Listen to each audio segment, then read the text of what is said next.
comment on fait pour être dans le cœur, non pas comme une vision humaine du sentiment amoureux, mais plutôt une perception d'état d'être qui devient du quotidien, qui devient une nature, qui n'est plus une vision mentale, une perception mentale du monde, mais une perception fractale. Donc c'est l'objet de cette vidéo. Être dans le cœur, c'est à la fois être dans l'acceptation de ce qui est, c'est être dans le point zéro, c'est être totalement en accord, en acceptation avec ce qui est. Il n'y a plus de distorsion. Il y a un alignement intérieur entre son humanité et sa divinité. Il n'y a plus de chaos, il n'y a plus d'harmonie. Tout vous apparaît comme juste. Alors comment on y parvient ? Eh bien déjà, c'est non pas en allant dans les cheminements spirituels ou les fantasmes de recherche ou d'interprétation dans un ailleurs, c'est ça qui est le plus difficile. C'est tout au contraire être au cœur de sa propre humanité. Connais-toi toi-même et tu connaîtras l'univers et les dieux, c'est vraiment ça. C'est pour passer du mental au fractal, il faut avoir fait son propre voyage dans la pleine perception de la dimension mentale de notre incarnation. Alors, il y a 3 clés pour y arriver. Il y a trois grands voyages. Et ces 3 clés, elles aussi, elles sont fractales. C'est une qui ouvre l'autre. Et ensemble, un jour, ça se dévoile complètement. Donc les 3 clés, la première clé, c'est la clé de la dualité.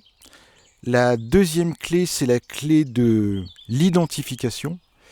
Et la troisième clé, la plus difficile, la dernière à intégrer, c'est celle de la linéarité.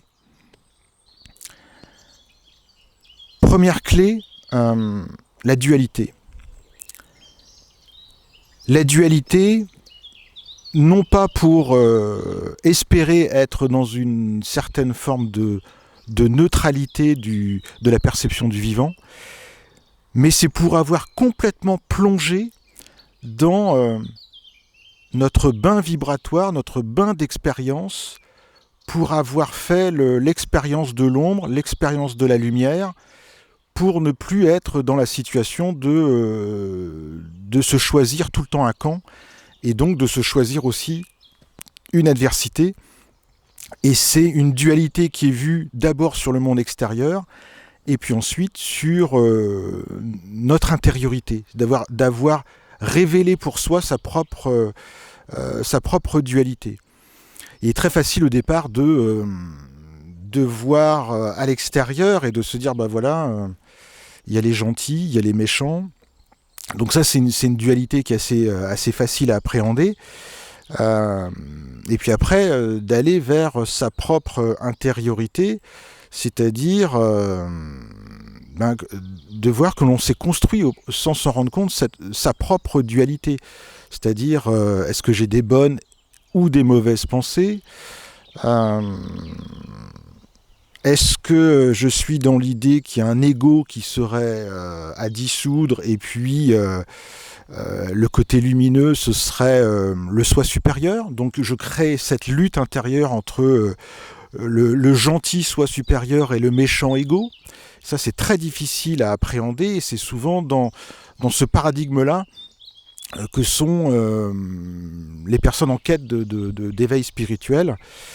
Cette dualité que l'on crée avec cette histoire de cheminement aussi spirituel. Donc l'idée d'un chemin entre le personnage et puis aller vers un état d'être futur qui serait sa propre, rejoindre la divinité et s'y fondre. Et puis dans cette révélation pour soi-même sur la dualité, c'est d'avoir la pleine compréhension de tous les archétypes, de tous les voyages que l'on peut faire sur ce paradigme dans lequel on est totalement immergé et qui crée la distorsion de notre regard et de notre pensée tout le temps. Tout le temps, tout le temps, tout le temps. Donc il faut comprendre son propre mécanisme pour pouvoir avoir la capacité de le dévoiler et de le détruire et de l'anéantir.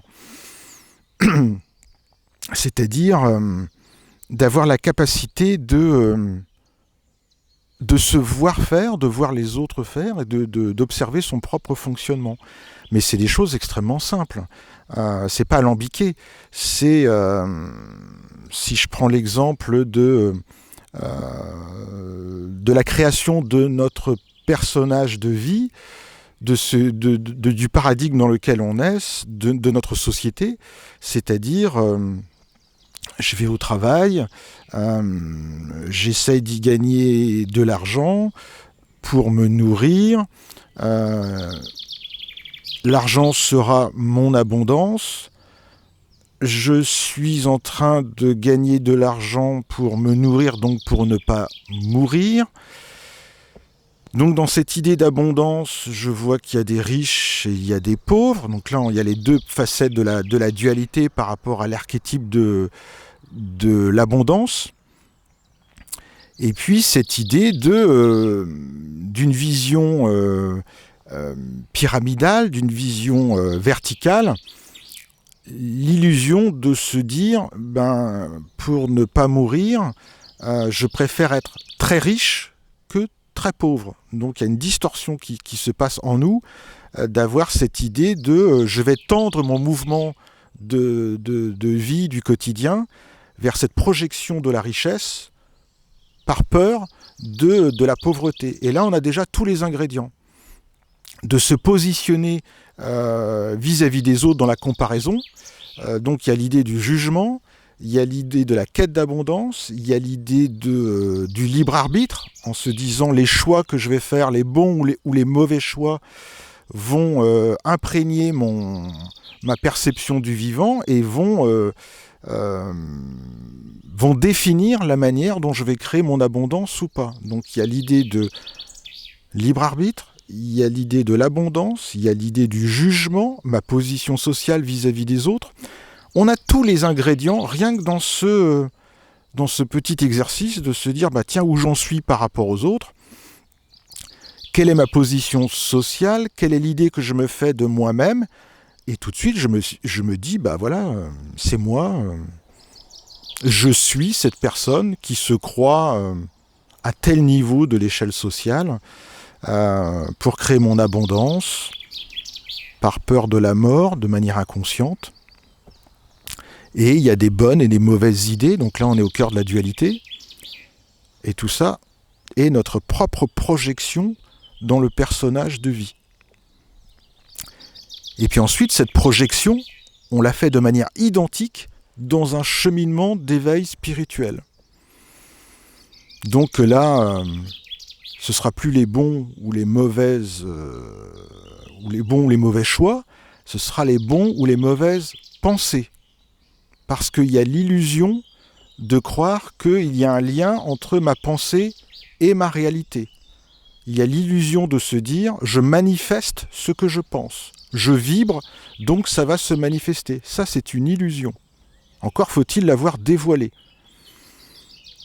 Mais on est toujours dans les mêmes archétypes. Par peur de ne pas évoluer dans le bon sens, je dois surveiller mes pensées pour être dans un chemin d'évolution spirituelle, vers un meilleur vertical, vers une ascension. Et on retrouve les mêmes projections. Et de comprendre que l'idée que l'on se fait sur soi-même, l'idée que l'on se fait sur l'invisible, les interprétations que l'on fait sont toujours à l'image d'une projection humaine, d'une projection totalement mentale. Donc comment rejoindre le fractal ? Quand on a une perception mentale. Dans certaines traditions, il y a l'idée que quand on va passer de l'autre côté, il y a des centaines de vierges qui vous attendent, les bras ouverts. Et puis nous, dans notre perception occidentale, quand on passera de l'autre côté, ce sera génial, on pourra manifester rien que par la pensée tout ce qu'on veut, ça va se faire. On voit bien que ça répond à nos propres frustrations humaines de se dire, ici je suis dans un espace contraignant et limité, et je m'imagine un ailleurs et un après qui va pouvoir répondre à mes frustrations humaines. Donc quand on commence à percevoir ça, on commence à être vigilant sur le paradigme qu'on est en train de s'orchestrer sur un ailleurs et sur un invisible, pour soi-même, et puis pour tout le collectif qui propose ces hallucinations collectives, et on en fait le tri. Mais en tout cas, on peut commencer à se dire, tiens, je commence à me rendre compte que les interprétations que nous faisons ne sont que des projections humaines. Et ce prisme de la dualité, il va vers la pleine compréhension d'un archétype pour y voir sa face et sa face opposée, le yin et le yang, tout le temps. Tant que je suis dans la polarisation de la dualité, je vais toujours me choisir un camp. Je n'ai pas encore la capacité d'aller vers l'autre camp et de le comprendre, et de l'accepter et de l'accueillir. Donc c'est pour ça que l'exercice que je pratique au quotidien, c'est je me fais l'avocat du diable tout le temps. Donc quand il y a une polarité qui ne me séduit pas, ben, je demande à l'univers pourquoi. Pourquoi c'est-à-dire quelle est la part lumineuse de ce que je pourrais entrevoir comme une ombre. Je vous prends un exemple très très simple. Il peut y avoir une distorsion de notre propre regard sur... parce qu'on y fait des jugements de valeur, ou de qualité spirituelle, peu importe, sur, par exemple, sur l'argent, sur les banquiers, sur le monde des affaires, sur le monde politique, sur les dirigeants, qui sont perçus par énormément de monde comme soit des sauveurs, tant mieux, soit comme des malfaisants, des gens qui iraient à l'encontre de notre propre individualité, liberté. Et donc j'ai demandé, mais au fait, quelle est leur part lumineuse si je suis dans la perception du paradigme ou de la même manière que je peux voir l'ego comme l'empêcheur de tourner en rond et le soi supérieur comme ma partie lumineuse et gentille et bonne, si je suis dans ce paradigme de me dire tiens, dans notre société, le peuple, il est très gentil, il devrait avoir le pouvoir, et les politiques, ce sont de vrais salopards, et il faudrait tous les anéantir. Et donc j'ai renversé ce paradigme en disant ouais, mais quelle est la part lumineuse dans cette perception de nos sociétés? Et là, l'univers m'apporte le message sous une métaphore. Donc il me raconte une histoire. Et donc je me retrouve dans la situation d'un corps militaire. Donc il y a les troupes. Donc imaginez une troupe de jeunes militaires, hommes ou femmes, hommes et femmes, qui se retrouvent comme ça. On leur dit bon bah demain matin vous faites une course, un jogging, et puis vous partez de là et puis vous arriverez à 10 km ou à 20 km. Et puis il y a à côté du groupe, il y a le sergent-chef ou le colonel, enfin il y a la figure d'autorité. Donc ça c'est la figure d'autorité vue comme abusive, qui nous empêche de tourner en rond, qui nous crie dessus et qui nous dit comment faire. Et puis cette autorité, allez-y, vous pouvez partir, et jusqu'à la ligne d'arrivée. Donc imaginez toute la troupe qui court avec des capacités physiques qui sont totalement différentes les uns des autres. Donc il y a les personnes qui n'ont jamais fait de sport qui vont se retrouver à la traîne. Et puis il y a les sportifs du quotidien, les sportives qui vont se dire ouais c'est chouette, c'est facile, J'avance très très rapidement et je vais très bientôt me retrouver à la ligne d'arrivée. Donc les premiers arrivent et sont très fiers d'arriver en premier. Et ils se disent, c'est cool, on va être félicité par la figure d'autorité militaire. Et c'est pas comme ça que ça se passe à l'armée. Si vous arrivez en premier, au début, la première fois, eh bien, on va vous engueuler parce qu'on va vous dire que l'objectif, ce n'est pas d'arriver le premier, c'est plutôt de se mettre à la portée des derniers et de se mettre avec eux coude à coude pour qu'on arrive tous ensemble. C'est là le rôle de l'autorité. Sa présence crée une structure, un corpus qui est dans le paradigme de si je suis seul, je peux aller très vite, mais si on y va ensemble, on peut aller très loin. Et c'est ce qui se passe avec nos sociétés actuelles, où les premiers, les éveillés, voudraient tous être libres dans leur petit paradigme, mais ils ne se mettent pas à la place de tous les êtres qui n'ont pas encore la capacité d'être dans une pleine autonomie d'eux-mêmes.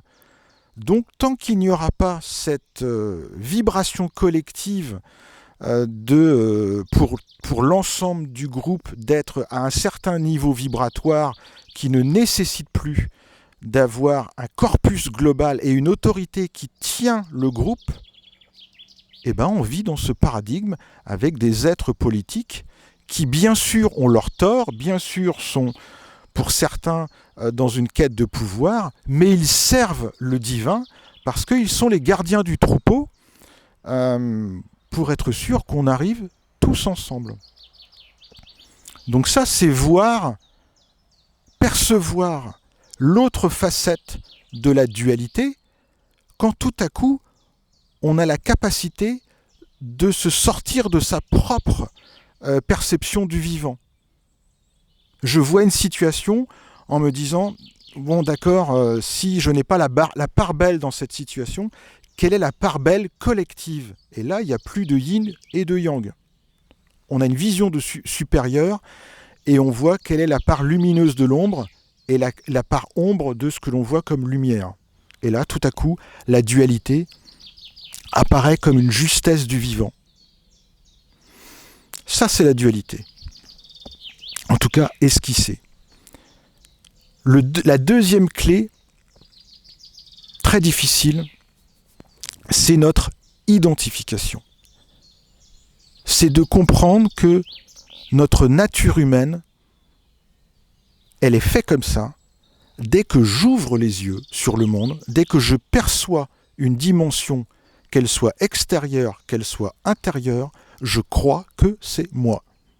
Et comme je crois que c'est moi, je m'en sens le propriétaire et j'ai du mal à l'abandonner. Parce que je crois que c'est moi. Et si on me l'enlève, je crois que je vais mourir. Parce qu'il n'y aura plus de moi. Très difficile.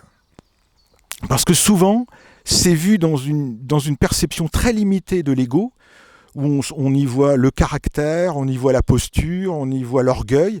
C'est pas ça l'ego. L'ego, il est bien supérieur. C'est l'identification à un point où on a du mal à lâcher ce que l'on a cru être soi. Donc au début, c'est facile. On se dit, bah oui, dans le petit exemple de tout à l'heure, je suis dans la perception sociale d'une personne qui se croit riche ou pauvre, et on dit, bah voilà, je suis riche, je suis ce que je possède. Donc à un moment, on a la capacité de dire à quelqu'un, oui, mais tu n'es pas forcément ce que tu possèdes, tu es aussi autre chose. Bon là, les personnes sont prêtes à l'accepter, oui, effectivement. Effectivement, je ne suis peut-être pas que ce corps, je suis peut-être autre chose. Mais quand vous commencez à dire aux personnes, ouais, mais tu n'es pas aussi tes pensées, alors là, ça commence...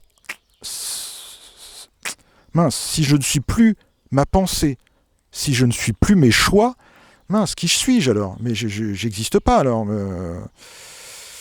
Je suis qui? Non, je vais encore être le pilote de ma vie. Il y a encore quelqu'un. Eh ben non. Non. Je ne pilote pas ma vie. Je ne suis pas mes pensées. Donc cette identification, elle va très très loin. Non, je suis pas cet être que je crois percevoir. Dans la dimension fractale du cœur, il n'y a plus de jeu. Et ça, c'est difficile à comprendre, cet effet miroir du vivant. Et c'est pour ça que c'est très, très difficile pour ce passage entre le conditionnement sociétal que l'on avait et qui fait qu'à un certain moment, on s'est dit, je ne me reconnais plus dans cette perception du vivant et de la société. Et on fait un propre travail sur soi-même, mais là on est en train de construire notre propre paradigme. Et quand un jour vous dites aux personnes, oui mais même ce paradigme-là ce n'est pas toi, c'est très difficile de se déconstruire dans ce cheminement qui est souvent un cheminement de la spiritualité, avec tout son bagage de représentation que l'on s'est construit soi-même. C'est très difficile ensuite de dire aux personnes, tout ce que tu as construit, tu peux le jeter à la poubelle, ce n'est pas toi. Donc ça veut dire que les personnes qui sont en éveil, ou qui se disent en éveil, ou sur un chemin, sont en distorsion, mais ne le savent pas. Elles sont aussi endormies que les êtres qu'elles décrivent comme endormis, mais là c'est le second réveil, et c'est très difficile de remettre en cause leur paradigme. Donc ce regard d'identification, c'est génial avec le coucou. C'est génial.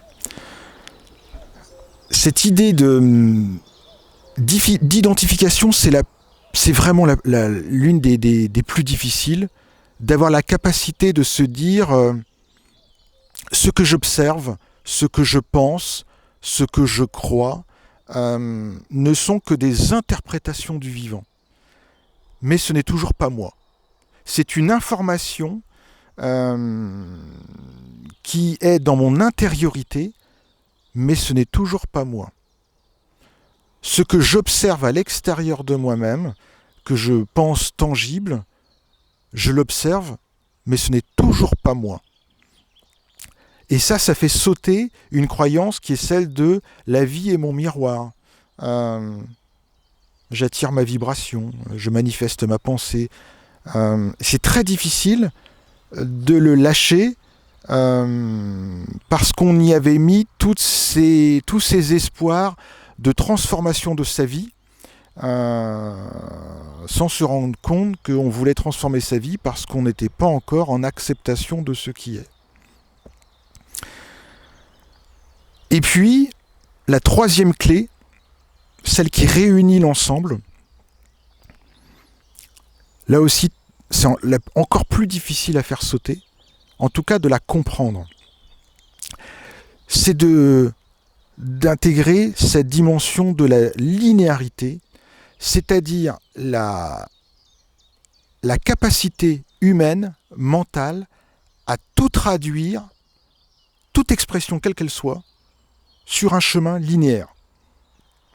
Donc c'est un élément qui nous permet de comprendre le monde, de le rendre conscient,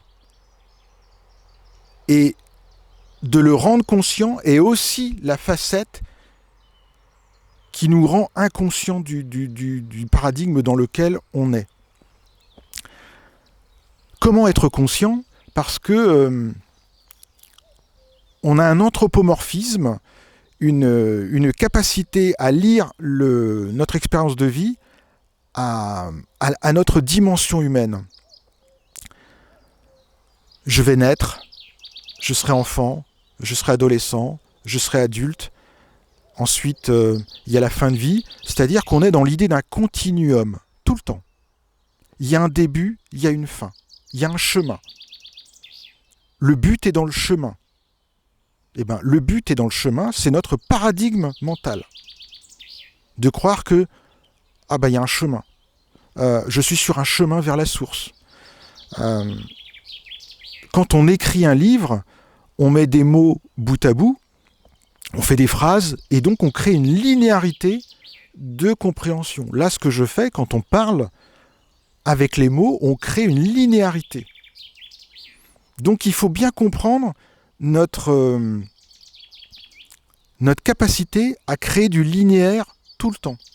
Donc on perçoit la vie en linéaire, et le linéaire, c'est quelque chose que l'on veut conserver. Et le linéaire est en relation avec le temporel, c'est-à-dire cette histoire du passé et du futur. Et on a une capacité incroyable à vouloir aller chercher des réponses et des transformations de soi-même dans le passé ou dans le futur. Soit je vais être dans une projection de mon futur, donc soit je vais aller dans un imaginaire et des fantasmes autour du quantique. Je vais imaginer mon futur et je vais tendre pour lui donner réalité, en me disant il y a des lignes de temps, mais des lignes de temps c'est toujours des linéarités. Ou alors je vais faire mon enquête sur le passé, sur mes ancêtres, sur mes vies antérieures. C'est-à-dire que je vais me chercher là aussi d'autres paradigmes, toujours dans cette linéarité. Ah, je porte des bagages émotionnels, ça veut dire que quelqu'un me les a donnés dans le passé, et je les règle maintenant dans un futur. On est toujours dans une linéarité. Et ça va même jusqu'à l'idée de notre éveil.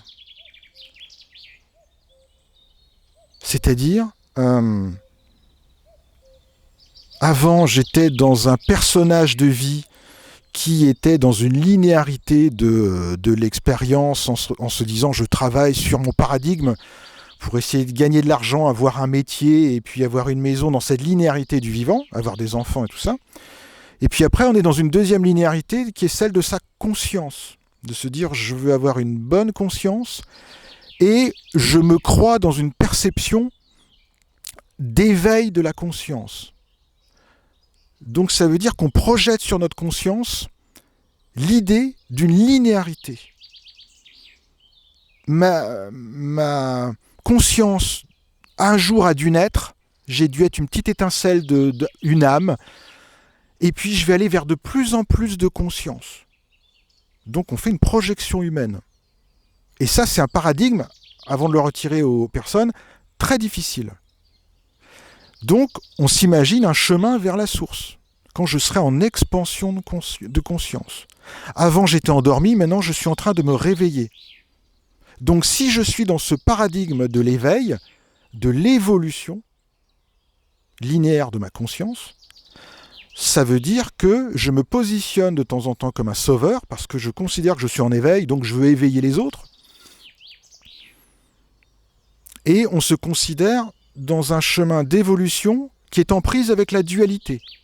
En plus, il y a des êtres évolutifs et il y a des êtres involutifs. Donc il y a des gens qui m'empêchent, ou il y a des sphères qui m'empêchent. Donc je m'invente des représentations de l'ange qui m'aide et des personnalités démoniaques qui m'empêchent sur mon chemin linéaire d'évolution de conscience. Et tous ils m'empêchent et ils s'interposent pour que je puisse atteindre une divinité, ou mon état divin, ou mon état sacré. Parce que je considère aussi dans cette dualité qu'il y a des espaces sacrés et d'autres qui ne le sont pas. Quand on a compris, vu, perçu que la dualité était une illusion, que l'identification était une illusion, et que la linéarité est une illusion, et bien là, à ce moment-là, on a la pleine capacité de se dire « Waouh, je comprends que ces trois dimensions sont des dimensions mentales. » Donc je peux commencer à les dissoudre. Je peux commencer à accepter l'idée que la dualité, elle est survolée, elle est accueillie, elle est intégrée. L'identification, je me vois faire, je me vois observer, je crois que c'est moi, donc il y a un moment je me dis, bah non, c'est pas moi non plus. Et puis après, il y a cette idée de la linéarité, où je me dis, où je me perçois surtout, mais non en fait, je ne suis pas un être sur un chemin d'évolution. Je ne suis pas une conscience qui est en évolution. Ma conscience, elle n'est pas en ouverture de conscience. Ma conscience, elle est parfaite. Ma conscience, elle est au point zéro, au point divin. Elle l'a toujours été. Là, ici et maintenant, il n'y a plus de passé, il n'y a plus de futur, il n'y a plus une conscience endormie et une conscience en éveil. Non, là, en instant zéro, en ici et maintenant, je suis en lien direct avec ce que je suis, c'est-à-dire je suis. Et là, on crée la passerelle avec ces 3 clés qui ouvrent le chakra cœur et qui ouvrent la pleine perception de notre univers fractal, c'est-à-dire que comme des poupées russes, tout est imbriqué les uns dans les autres. Et là, je peux rejoindre ma perception divine dans l'instant présent, ici, pour me rendre compte que là, en ce moment, je suis humain et je suis divin. Ce qui veut dire que tout ce qui m'environne est divin. Je ne suis pas dans un espace où il y aurait d'un côté le personnage de vie et de l'autre le divin, et il faudrait que je fasse un chemin. La linéarité n'existe pas, donc il n'y a qu'un seul point qui réunit les deux. Et ça se passe en votre cœur. En votre cœur, vous pouvez ressentir, et ça devient un état d'être permanent. Et c'est quelque chose que j'ai compris quand j'ai intégré cette dimension-là, quand j'ai accepté l'idée de me dire « mais au fait, je ne suis pas en éveil. Je suis pas en éveil. C'est des conneries. Mais non. Donc ça veut dire que j'ai pas besoin d'éveiller les autres. Ma conscience, elle n'est pas en mouvement. J'ai toujours été comme ça. Depuis ma toute petite enfance, j'ai toujours eu cette nature, cette structure énergétique de voir le monde sous un aspect divin. Sauf que je ne le savais pas. Donc j'ai rien transformé de moi-même. Je n'ai pas transformé ma personnalité ou mon être dans des états vibratoires exceptionnels. Non, c'est déjà. Donc je n'ai fait que rejoindre en compréhension un état d'être sans désirer transformer ma vie et transformer le vivant. C'est-à-dire qu'on accueille une compréhension du vivant qui est juste et qui est parfaite telle qu'elle est. Donc je n'ai plus de représentation quand je regarde mon paradigme de vie pour me dire, bah là, c'est le chaos, il faudrait que je rejoigne l'harmonie, mais je vois plus ça aujourd'hui. Tout me paraît juste, c'est ok.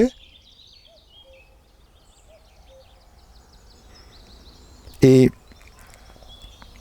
tant que l'on n'a pas intégré ces 3 perceptions ou d'autres à votre manière sur cette dimension fractale et en justesse, en alignement,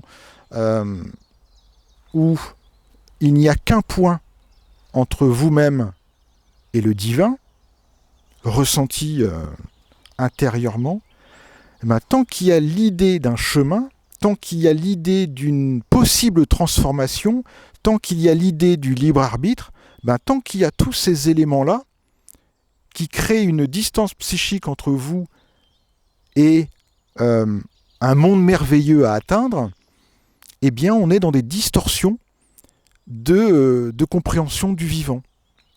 Donc ça veut dire qu'on est toujours dans une interprétation du vivant parce qu'on imagine qu'il y a un futur que l'on peut créer par rapport à soi-même, que l'on peut aussi créer. C'est ce qui explique moi je ne suis pas du tout intéressé ni par les canalisations ni par les tirages de cartes. C'est-à-dire que pour moi-même je ne tire jamais les cartes C'est-à-dire que j'ai compris que dans cette idée d'un ailleurs, il y a toujours l'interprétation. Les êtres qui sont dans l'idée que la vérité vient d'un ailleurs, donc que la vérité serait d'une canalisation de quelqu'un d'autre qui nous donnerait le message de vérité, ça veut dire qu'on ne l'a pas trouvé en soi. Pour les personnes qui tirent les cartes, elles ne se rendent pas compte souvent qu'elles sont en train de faire une interprétation sur ce qu'elles voudraient, sans qu'elles s'en rendent compte, en ayant la pleine perception de se croire de se penser dans la neutralité.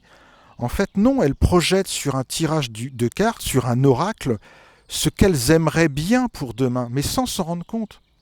Donc, quand la réalité arrive, surtout quand c'est la mode des tirages de cartes pour les élections, mince, le tirage de cartes n'est pas à la hauteur de ce qu'on imaginait.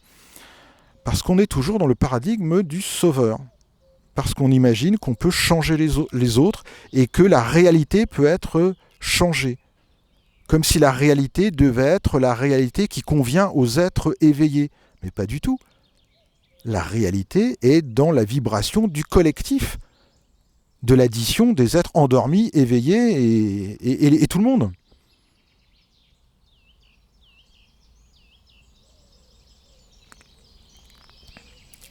Trois clés. 3 compréhensions, 3 sauts de conscience. Donc ça veut dire plonger totalement dans l'accueil de la dualité pour ce qu'elle est, plonger totalement dans la compréhension de comment j'observe le monde et comment je l'interprète, pour en faire du discernement ensuite, mais j'accueille tout, je regarde tout, je me crois être tout, et ensuite la linéarité, ah ouais, ma capacité structurelle à tout voir en linéaire. Tout. Je ne peux pas m'empêcher de faire du linéaire. Donc il y a un moment, si je les ai tellement observés et tellement imprégnés, intégrés, eh bien un moment où j'ai la capacité de les anéantir parce que je ne suis plus dans l'idée de c'est moi, c'est ce que je suis, c'est là où j'en suis, et c'est mon regard. Donc quand il n'y a plus ce jeu, cette acceptation de l'abandon de ces 3 dimensions, là je commence à être dans une perception fractale et du cœur du monde, qui n'a rien à voir avec une dimension sentimentale ou une dimension d'être vibrant, hypersensible, éveillé. Ça n'a rien à voir. C'est encore autre chose, et qui est une perception qui est naturelle pour beaucoup de personnes, mais qui ne le savent pas.